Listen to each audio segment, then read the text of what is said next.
Hey, welcome back to Beyond the Manual.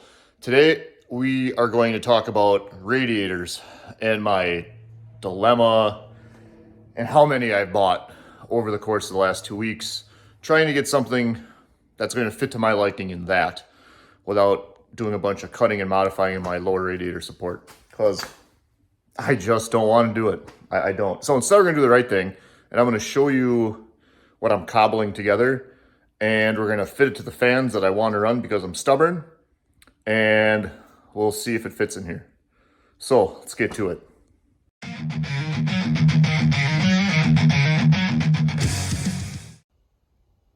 So here's what we purchased. It's the Champion, there's a part number on here somewhere. What do we got? It's the CC4 12DP. And here's what my dilemma has been with every radiator that is on the market.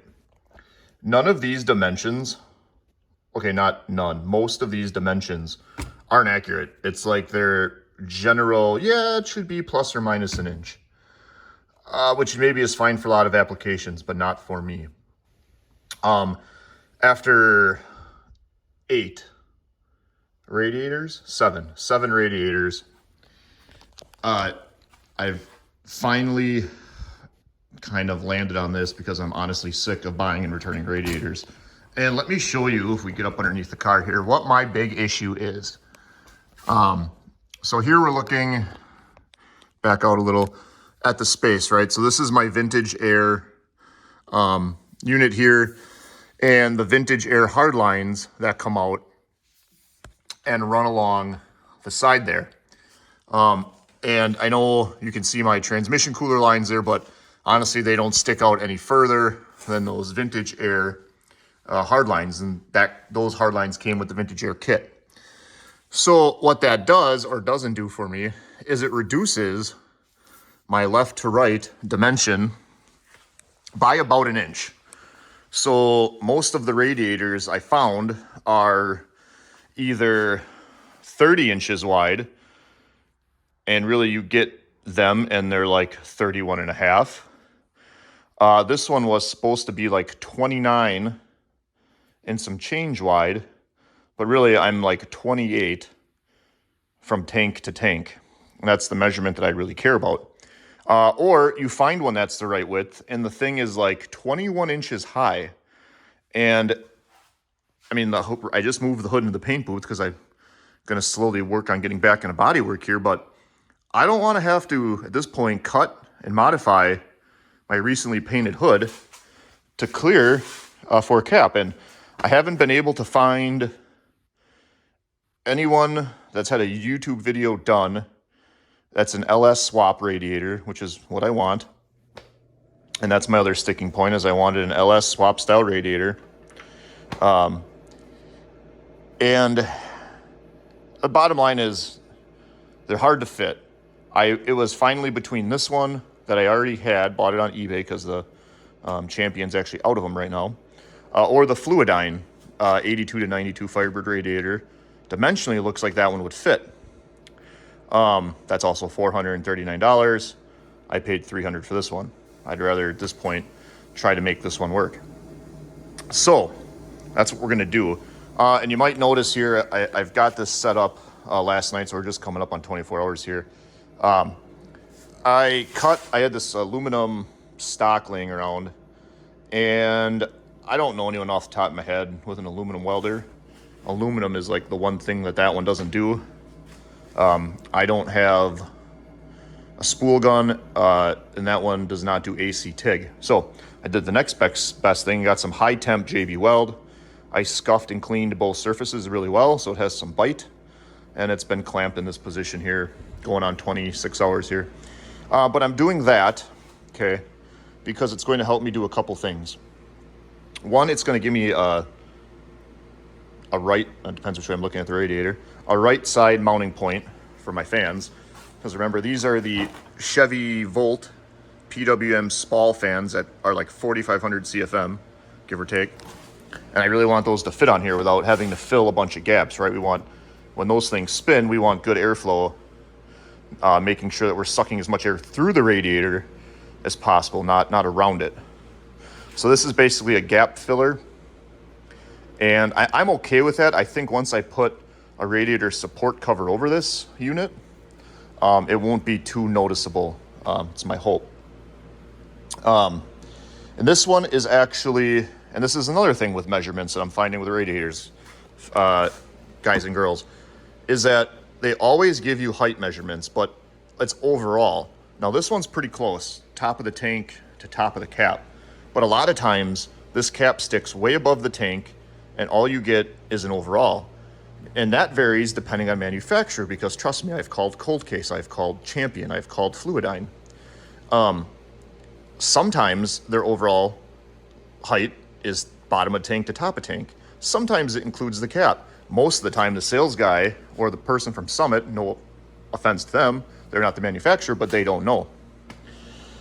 So, all that being said, it would appear that this is also, you will find this exact same radiator on Summit's website, branded Summit.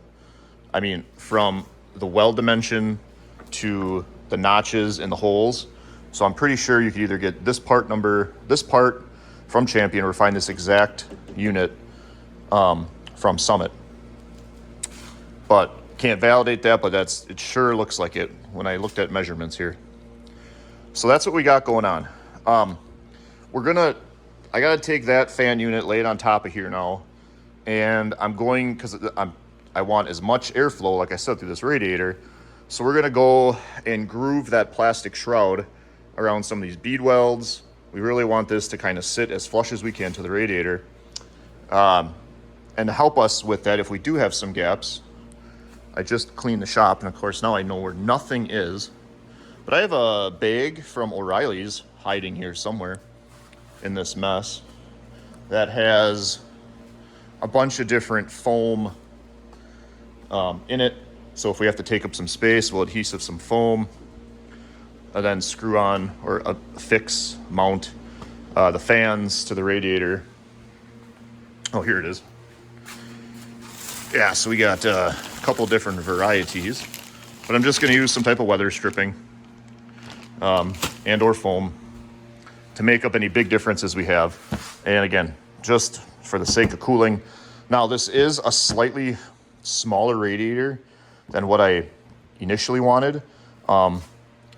If you compare this, okay, to say the Fluidyne, the 1982 to 1992 one that they sell, a couple things. One, it's only about an inch more core dimensions, right? That's where your cooling happens, is in your core between the tanks. And then it's pass and tube size, okay? So I might be giving up an inch of core on this radiator, but this one actually is what do you call it? A 3-pass, a 3-core, whatever. It's got 3 tubes in here that are 0.62 in diameter, 0.62 inches. The Fluidyne is also a 3-pass, 3-core. And its tubes are only half an inch, 0.5. So I'm giving up a little core dimension here, but my tubes are a little bigger. So with the PWM fans and the Holley Terminator controlling that based on my temp table, I think this is going to work just fine. Of course, again, like many times I said, you can remind me of this video here in 3 months when I'm ready to actually drive this thing around potentially, and I'm overheating with the AC on. Great. But, so that's where we're at here. I'm about to take the clamps off of here shortly and start getting off the cut, around the petcock here, and I'll probably notch a little bit around the base here just to get this slid a little bit onto this tank. Again, it's just going to help me take up any extra space on that plastic shroud. Now, if you do have a regular Firebird radiator, this actually fits perfectly. These are my shop Crocs. So this is only because I'm being stubborn and because I put a vintage air system in that I don't have the full 32 inches you normally would have. And I really wanted just an LS style radiator in the event I actually want to run AN lines one day. this is going to make that easier to do, obviously.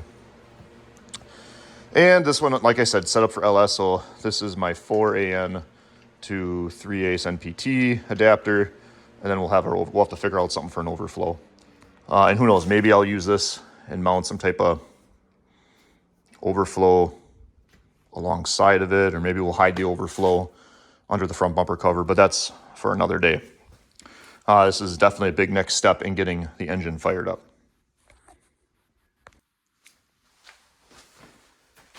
All right, so we got our clamps off. We have our welded aluminum spacer in here that we're going to use, or at least try to. And you know what? I'm going to need some lube, not the fun kind. I'm going to go grab some lube here, and I'll explain to you why.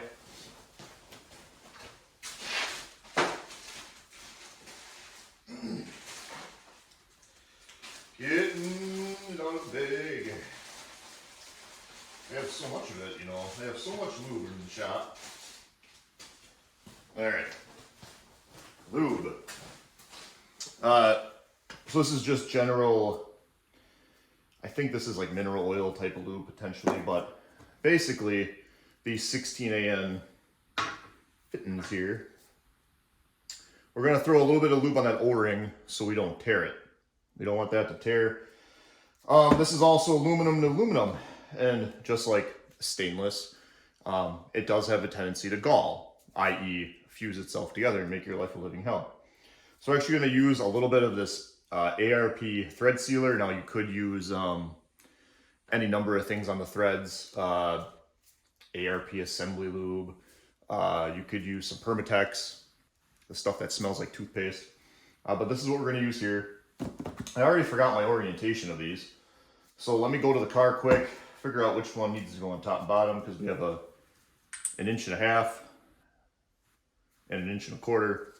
And I want to make sure that aligns with the water pump. As expected, 1.25 inches on top, 1.5 inches on the bottom. Let's get these going here. We'll start with now the trick is you don't necessarily want this lube on the threads as much as you just want it on this O-ring. And I've been doing this for a number of years now, and I put these together and I haven't had any of them tear on me. It just helps make a good seal. So I'll do the same with this one here. You don't got to go crazy with it, just enough to where that black O-ring is wet. If it looks wet, you're good. And this lube will work its way around that O-ring, so at least on something this big. Sometimes when they're really small, thin O-rings, you'll want to take the O-ring off, coat the whole O-ring, put it back on and assemble. But this will work just fine. And we'll take some of our ARP assembly lube on the threads. Again, hopefully this hasn't separated. Oh no, we're still good. And that's way more. Way more than we needed. So I'll take, if you're anything like me, my pants legs are always my go-to right here. But we don't obviously want this in our cooling system, so our brand new cooling system. So I'm just going to take off till the threads, this isn't rocket science, but until we're just below the threads. Now I will get a rig because that's a lot. What do I do with the rigs? I just bought rigs. Here they are. They got me. They said, hey, for $249, would you like to pack rigs? I said, yep, I would. Because I knew we were going to be tackling this afternoon. And I don't care if it's paste, sealant, caulk. I am just a 3-year-old, I swear, with it. Maybe I didn't do enough arts and crafts as a kid. Not sure. We'll get that one started in here.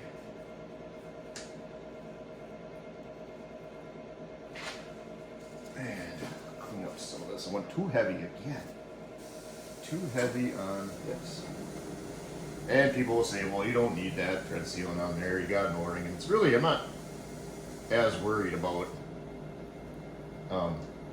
adding that for the sake of sealing as I am adding it so these threads don't go all together. That's why, I mean, you could use the ARP assembly glue and just let the O-ring do this thing and be just fine.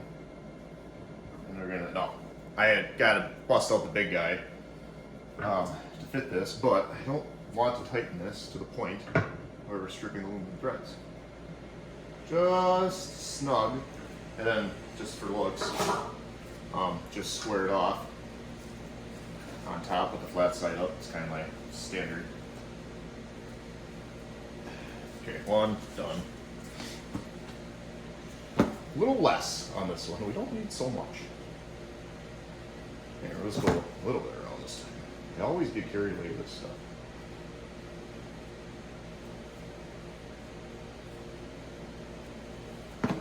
Then again, necessary? Probably not. Is it going to hurt anything? I don't think so. Like I said, I've done this many times before, have never had an issue. But it would be nice one day if I decide to switch these to AN lines or whatever the case might be, that you can actually get a fitting off without it being corroded to the other aluminum part. And all of these should be fine. This is not that these aren't universal, but these actually came with the very, very first Champion radiator that I ordered before I found this one. In between the Griffin, the Cold Case, the other Summit, and the other Champion that I ordered to try to fit this car in the configuration that I wanted. Alright, so we're about snug there. Let's just see if we have enough to square it off. Now we're going to stop there. That's square enough, and I don't want anything to happen to that. And then we got this little guy here, which you're going to do the exact same thing for. I'm running 4 AN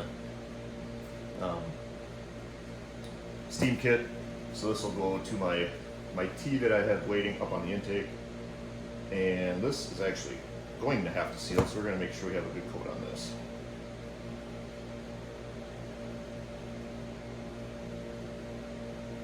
There, that should be enough to, don't drop it, for Pete's sakes. Get another shot right here. We'll get that in and use the wrong wrench to tighten that, because my 6A, well, it's 4A fitting, I only have the 6A wrench. So we'll use this little guy. It's actually, I think I picked this up at O'Reilly's one time, and it works really good. It's got two very nice true flat with very little slop, and it does a good job on AN fittings without marring them up and stripping them, or creating little razor sharp edges that you'll catch yourself on later.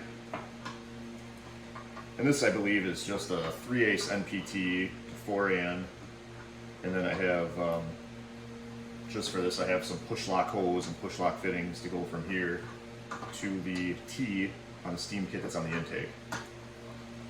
And not much here for rocket science, but we'll just tighten this up, get that in there, get some excess out of there. Too much again. It's okay. It's not a show car. You plan on driving it. And when you tell yourself that, it makes all your little mistakes that much easier to swallow. So just remember that. If you're actually building a show car, it's a whole nother set of stress, I feel like. Or you're just that talented. Either way, I am not that person. Alright, again, I don't want to strip these threads, so we're going to go that snug, and we're going to go just a tickle more. If that leaks, I can always come back and tighten it more. But I really, after all this work, don't want anything to happen to these threads. And by work, I mean waiting. Order a radiator. Days later, shows up, wrong radiator. Return it, try again. Okay.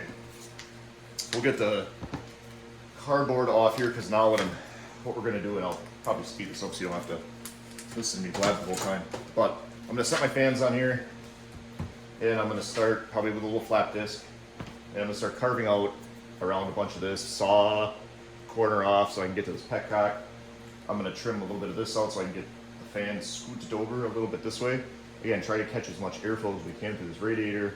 Like I said, those fans I'm using off the Chevy Volt are going to flow about 45 to 4,800 CFM. That's why I'm using them. Thanks for the tip, Eric, over at S Motorsports. You can go and check out his channel to see his Trans Am build that he did a LS and 4L80 swap on. He's got a bunch of cool parts on his as well. Really nice car. It's a cool story.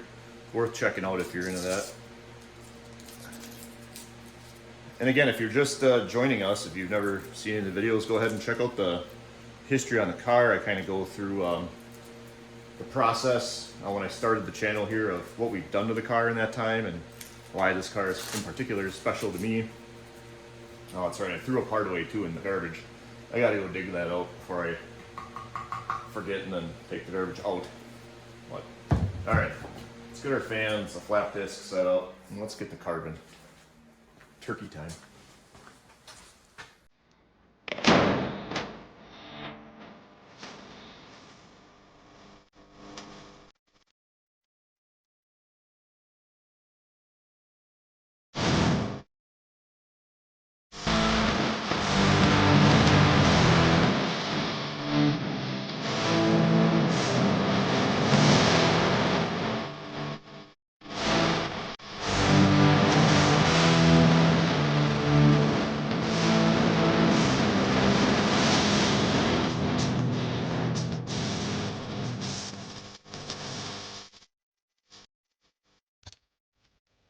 Let me take you back in here and I can show you where we're at.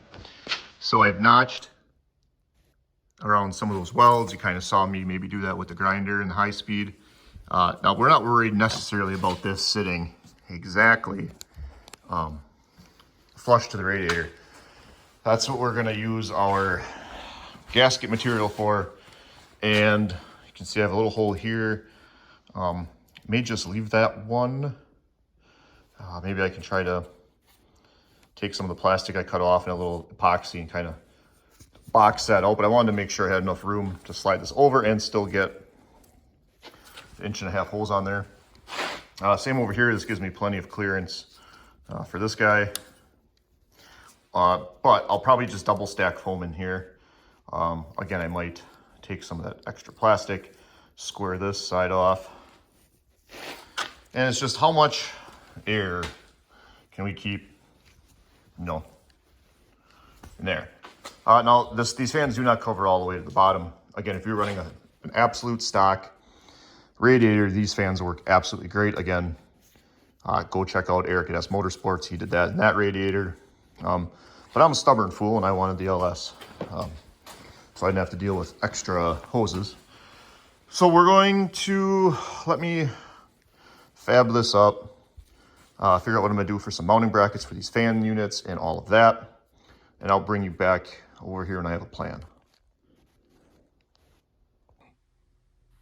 Okay, so plan. What I've done is I have added some layers of foam underneath here to attempt to seal up around the radiator. This gap's gonna end up being pretty tight along the side, and I'm not too worried about air squeaking by there. I did have a little gap here, just because, well, I don't think this is perfectly square across. The plastic certainly isn't square. So what I did was I just split some of this weather stripping down the middle of the razor blade, put it over that edge, and that's just going to fill that gap. And then on the bottom, I used that same foam that I did on the top and just squished down that. All I have to do is figure out, I want to cover these angles here where I cut for clearance, do that, and I think we're set to go. Mounting wise, we're going to use some tech screws, i.e. tech screws. Really I need 2 inch, but I have 2.5. So I'll use one as a drill bit. And I'm gonna put some spacers in here, and then we'll do a self-tapping, or I could potentially thread this. Haven't quite decided. Maybe I will drill and tap this. either which way. We'll put a spacer, secure it with screw holes here and here. 2 on top should be plenty. And then what I did on the bottom is I have some 2-part plastic epoxy professional stuff. This is what I use. I happen to have the 3M gun, but this is poly mix, plastic repair and adhesive. And it does, as long as it's clean and scuffed, it does an exceptionally good job of fixing plastic. So far I haven't really found any plastic it doesn't stick to. Like, you could machine this type of epoxy. But I drilled these out a little bit and put a nut zert in there. And I'll show you the brackets I made, which I really crudely painted last night because they're honestly, at this point, I'm done. I'm done with fabbing. I want this car to be, get in there. So, I mean, I just shot them with some Rust-Oleum. I didn't even scuff these. I just sprayed them with some brake clean. But they're black. And basically, this is just a, I don't know, piece of 16 gauge metal that was already bent, so I did the right thing and smashed it flat with a hammer. Then put it in my vise because it's too narrow of a bend to put in my Harbor Freight brake, and drilled some holes. And what you're gonna see is we'll put some type of screw through the bottom. We'll bolt it into that, and that's gonna be my bottom fan brace. When I tighten everything down, there should just be a little pressure, nothing crazy. It just has to hold everything kind of in place. And then we will take, I still have for now, if it works, eventually, I'm just trying to save some money here and get this thing going. So what we're gonna try to do is take our stock, and I don't know if this is gonna work or not, and I'm sorry if, you know, there's plenty of these in the junkyard. I don't feel terrible about cutting this up. But we're gonna see if we can take and modify this, cut some stuff, and then make the factory mount plate plastic work. I already know I'll probably have to move. Oh, that one's missing, the little rubber dangus. But we'll see what we can make work. Can it be good enough for a while? Eventually I would like to get one of the cool stainless engraved ones from, there's a couple shops in the US that make them, locally here in the US I should say, not from Amazon China. But that's what we got to do. So let me figure out next what I want to do with these gaps. Maybe it's just as simple as bending some metal and adding a couple rivets. It's probably going to be good enough. It's never going to seal perfect. That's not the point. It's just, can we make a conscious effort to get airflow through the radiator via the fans and not around the radiator, which defeats the purpose. So let me go see what I have on the shelf for stuff and things, and we'll be back. So here's what we got. I have this, I don't know, it's probably 7/8 plastic board from where my dad used to work. And like a good hoarder, I keep everything possible, but I think this, we're gonna fit right underneath there. And then we will just plop in a couple screws, maybe a little epoxy on top here to hold that in place, and that'll be enough to block off air there. I will build a second one of these to fill that gap and bring you back when we got everything glued and screwed. Let's take you in for a better look here, kind of get a little bit better idea of what I got going on. We'll probably have to shave some of this a little bit to make sure everything sits nice and flush. But this will take care of kind of sealing that corner. Not as pretty. This one turned out a lot better. As you can see, it sits pretty nice in there. And I got 2 screws kind of holding that in place while that epoxy sets. And here, well, it'll be okay. It'll be all right. So now that we got that done, we'll put it back on here. I think I am going to drill and tap these, I've decided, with something. It's thick enough for sure to get 2 or 3 threads of something fine thread in there. And then I'm going to get the fans mounted to this. We'll set the whole thing in the car in one shot and then take it from there. Probably temporarily hold it in place with some zip ties or other approved method. But for now, one step closer. All right, here it is. We're all bolted down. Now, some of you are going to absolutely love this. Some of you are going to hate this. I did the lazy thing, and I just used the self-tappers with the spacers underneath, and it's fine. Everything looks like it's sealed up to my liking.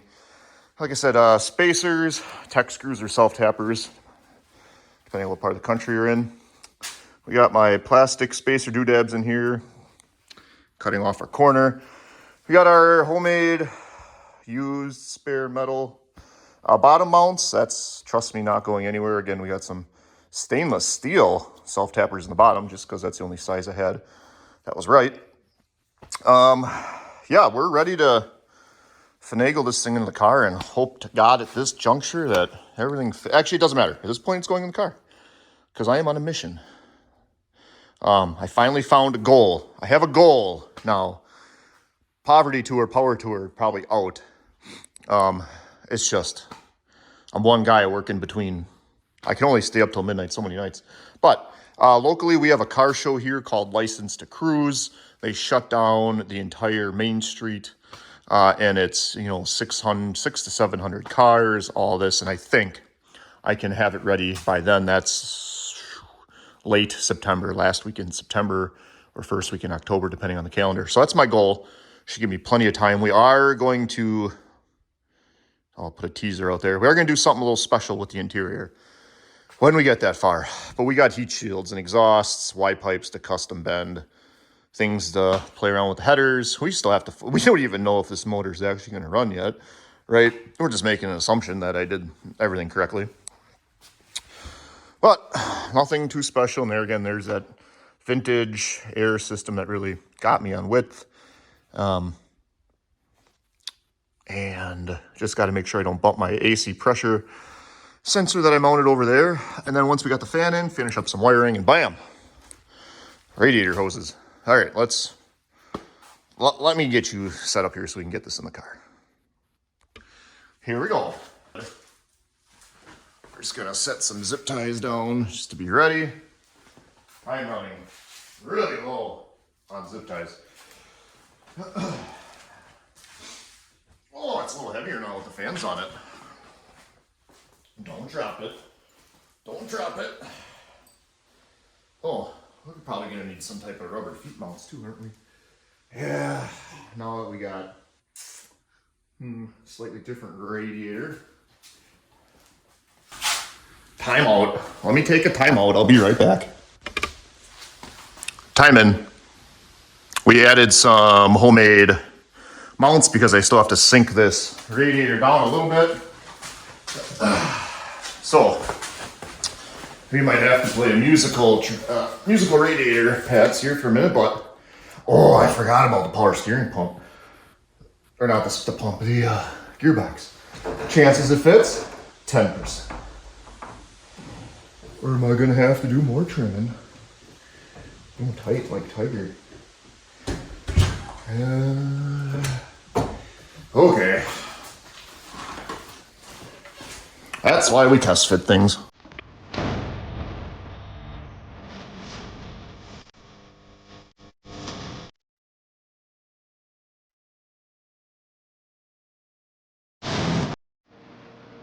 Hey, I just wanted to apologize. Somehow the video and the audio got corrupt while I was explaining this, but this is a 21196. I believe it's from a upper 1969 Buick radiator hose, probably any A-body. But that had a nice 90 on it. That cleared right past everything amazingly and into my Mr. Gasket swivel LS thermostat housing, which worked out really well. And up there is the C120H, I believe. In that, I can't tell you. All I can tell you is that was in a scrap bin of hoses I had, and it happened to fit perfect. Super happy with that.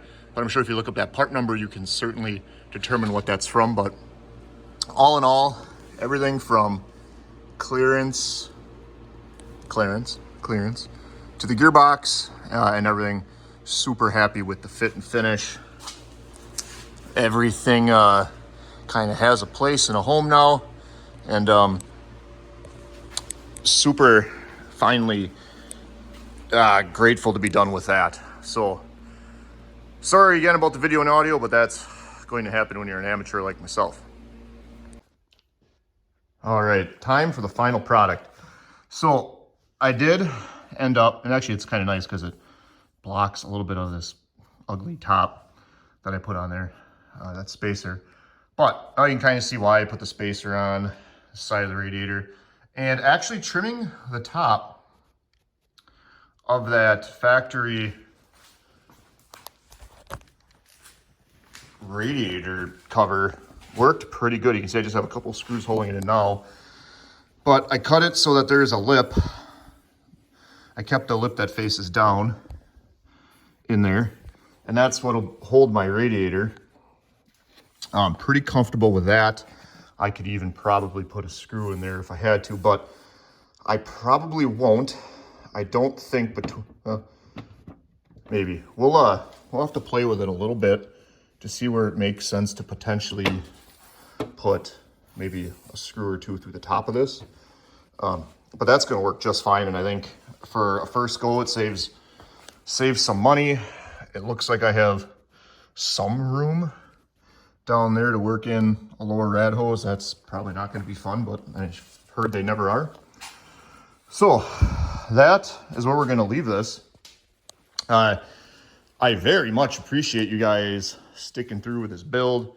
Again, you may not ever have this problem. This may be only something for me and any other fool doing a complete resto mod with a vintage air system, wanting an LS radiator. So again, we overcame all of our issues, which was the width from tank to tank. We overcame our height issues, which this actually helped. I will show this. So this is what I used on the bottom of the radiator. It's just a cut piece of, what do you want to call this? It is like a stress mat or something that you step on, like an anti-fatigue mat. So it's got super thick rubber on it, super high density foam, and it does smush down a little bit, gives better clearance than the thicker rubber mounts, and it'll be just fine. So again, thanks for watching. Please, well, let me start off. There's been a couple of you that have left some really awesome comments, and I very much appreciate it. I try to respond to all those, even the negative ones. That's okay. No one has to like this build but me, right? Just like all of your projects at home, do what makes you happy. It's your car, your time, your money.